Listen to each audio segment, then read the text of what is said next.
Kaya nga sabihan mo, ikaw may nakakaalam. Naintindihan mo ba? Hindi. Oo, sinabi ko Nga, na sa kanila. Tinatanong nga Pero kita, bakit ha? kasi- Makikinig ka. Ikaw kasi. Kung may ano ka. Ha? Ha? Wala naman problema. Kasi Oo, kasi alam ko yung may nalalaglag. Oo, nalalaglag talaga mga Ay, babayata. Lasing ko pala. Babayan. O, Amoy diba? alak Huwag mo pala. sasabihan kuya sa lasing. Huwag mo akong Lasing pala, nilalive, oh. kuya. Lasing. Mag-usap na lang kasi bakit? Laki na lang gano'n. Dapat. Hindi kasi kanina, sabi ko, sa ibaba ka na. Tingnan mo. Ayoko, tata. Tingnan natin Eh, kung takot daw babayan. Ito kasi ang boses talaga niya. Akala mo matapang ang boses niya. Ayun nga, Akala pero tinatakot siya. kaya sabi ko, dapat hindi naman ganun. Pinagsabihan lang ng mga bata. Kausapin niya na maayos. Pangit yung sa ganun. Tatakutin yung mga bata. Kaya ultimano dito sa kabila, kapitbahay namin, idineclare na kami daw na nanakot.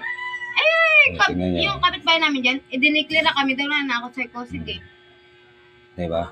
Sabi Totoo. mo, sino nanakot? Hindi, pag-usapan Yun niya na kasi nga. bakit? Kaya ko kasi may Dito, mga gulo. Kasi kami rin sa kasi ako, nanirahan kami dito. nung nasa labas ako. Ang inano ko, Na Wala kaya, namang May Huwag ibang ka magla-live nagre-respeto, may ibang Huwag ka hindi magla-live respeto Huwag ka sa magla-live. kapwa-tao. Dahil Kahit sabi mo mag-live. ang gusto nila mga kababayan, yun ang gusto talaga nila. No? hindi ang gagawin na lang yun. Parang kami pala binabalik ko. Diba? So, dito sa pasilyuhan sa bahay ni Salome, palibasa sila, wala silang alam kasi ng upahan. O, ngayon, nagsigarilyo sila kung saan lang nila itapon yung sigarilyo. Yung upos. O. Ngayon, Disqualified ka na. Sabi mo kung saan ngayon, itapon sa grilyo. Tinatapon so, sa grilyo ko. hindi ko pinupuna kasi may isip yun. Mga may edad na.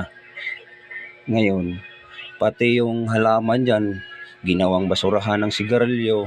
Hoy, Yun nga, di na tayo na, parang ang sarili natin, tayo ang naglinis, sila hindi marunong maglinis sa sarili nila. talaga ba? Yun. Di ba mga kababayan? Yun ang taong walang disiplina sa sarili. Yeah.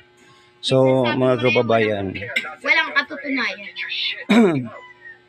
kaya nga, yun na nga sinasabi Bakit? nila, ang Yung mga tao, kasama mo dun sa taas, walang disiplina. akit ka sa taas. So, alam ba ni ate? Alam mo ba, te? Ano yun? Panoorin ninyo mga Yung alam? kababayan. Ang alin? Hindi pala alam ni ate. Marami naman na nagkaryo sa taas. Ang ibig sabihin, yung mga pusong sigarilyo, Oo, itatabi nila. Hindi, Kasi- hindi pa yun. So, malaman. Ano yan? Ang gusto Kaya ko sa nga, kanya, kung yun ang nalaman. sinasabi nila. Wala akong ano. No. Wala.